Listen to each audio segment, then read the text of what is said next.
I mentioned earlier the rising and insidious influence of Christian fundamentalism within the US military. Joining me now from Albuquerque, New Mexico, is Mikey Weinstein of the Military Religious Freedom Foundation. Mikey is a former military man, a very distinguished military officer with the US Air Force. He's a former counsel in Ronald Reagan's White House. He's a registered Republican, although we'll try not to hold any of the foregoing against him. And he's the man reviled by his enemies as Satan's lawyer. Mikey Weinstein, welcome to The Real Deal. Now, you characterized the influence of fundamentalist Christians in the US military as an evangelical coup. I'm betting that Rick Santorum doesn't see it that way, but what's your evidence for this, Mikey? Well, it's beyond the scope of this one show, but I can tell you, George, that the beautiful thing about the American country, our nation, is that in this country we were designed to be a secular country where any religion or no religion can flourish and everybody can comprehensively and joyously follow whatever faith or no faith they want. But no faith, no particular religion is allowed to engage the machinery of the state, the awesome financial power, prestige, and heft, political power in an effort to get advantage over any other faith. We have separation of church and state in this country. They don't have that in Iran. They don't have that in North Korea. They don't have that in Saudi Arabia. We don't have it in Britain. They don't. They don't. And this is in our Constitution. You know, Israel doesn't even have a constitution, but we have one here.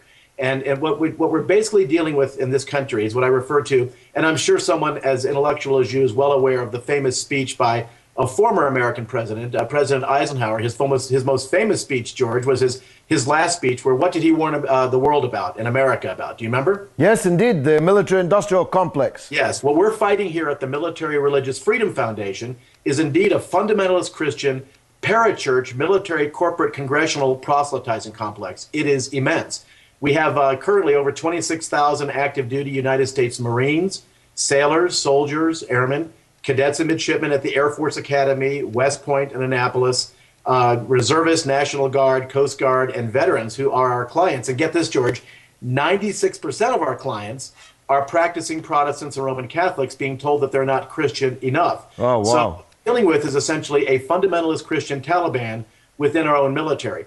This has to stop. You know, our country is a wonderful, wonderful country, a wonderful nation, because we do not judge the character, integrity, intelligence, courage, honor, and honorability of any human being based on whether or not there is a religion test, whether they have the right religion. Because there's no difference between that, George, and telling somebody that they're stupid because of their skin color or because they're female. I also might add, we just received our 4th nomination for the Nobel Peace Prize a little over a month ago. This time we were nominated, 4th one in 3 years. We were nominated by a prior winner of the Nobel Peace Prize. And so we are pretty much alone in this civil rights fight against, a U.S. military that is infused with a tsunami of fundamentalist Christian exceptionalism and supremacy, which is very dangerous. So you may have seen we broke the story back in August of how for the last 20 years the U.S. Air Force was forced to admit that they were training, get this now, all of its U.S. Air Force nuclear missile launch officers with a PowerPoint presentation that we have. It's on our website at militaryreligiousfreedom.org, infusing it with end times fundamentalist Christian eschatology, quoting from the book of Revelation, the book of Timothy, the book of Matthew. It particularly, Timothy and Hebrews. It particularly upset the Japanese because that story broke right before the anniversary, George, of the nuclear bombings of Hiroshima and Nagasaki, because one of the slides on the PowerPoint showed the faces of those that had been incinerated by our nukes at Nagasaki and Hiroshima. It also quoted Revelation 19:11, where it indicated that very clearly that Jesus is on a white horse and that basically Jesus loves nukes. Jesus, the concept of St. Augustine's just war is good, and the best type of war is nuclear war. And we can't allow this, not in this nation. It sounds like something from Dr. Strangelove, I must say. Mikey, how does it impact on soldiers, sailors, airmen, airwomen from other religious faiths?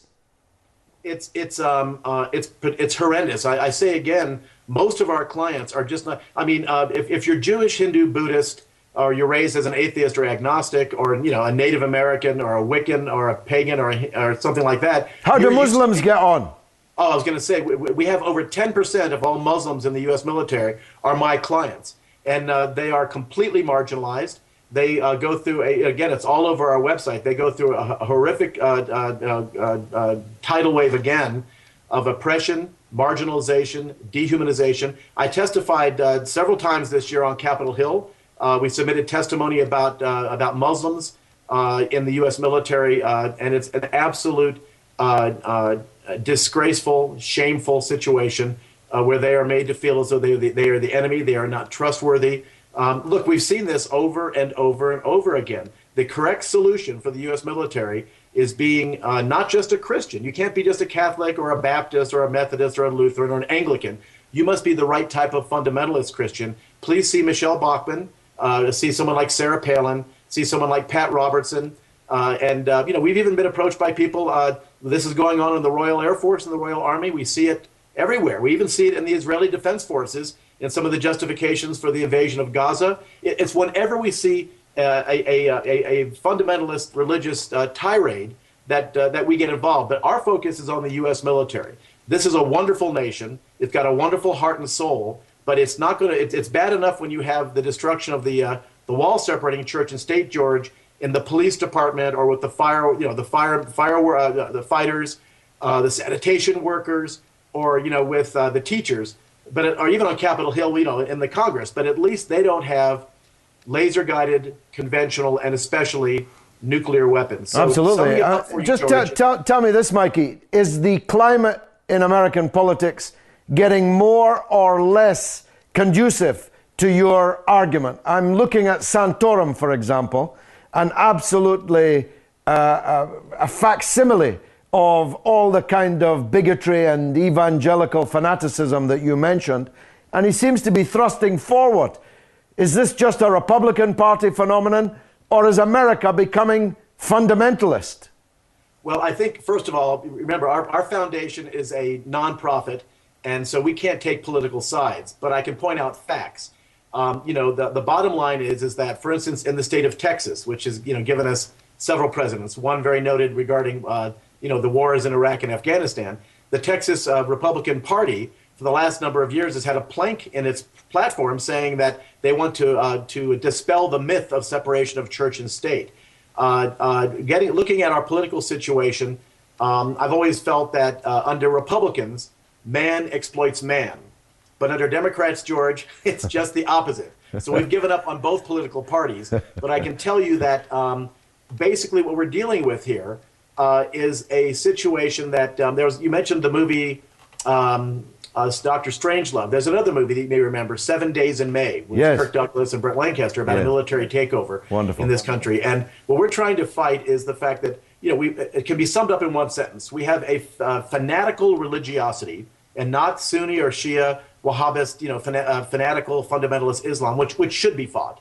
But in this case, it's called Dominion. You can Google it, Dominion Fundamentalist Christianity, mixed in with actual weapons of mass destruction. We have them. The other side, thank God, doesn't yet. Mixed in with tortured and misguided patriotism, mixed in with a completely unfettered access due to the draconian specter of military command influence, mixed in with a total dearth of any restraint, oversight, and supervision. And what you have here in America is not a problem. It is not an issue.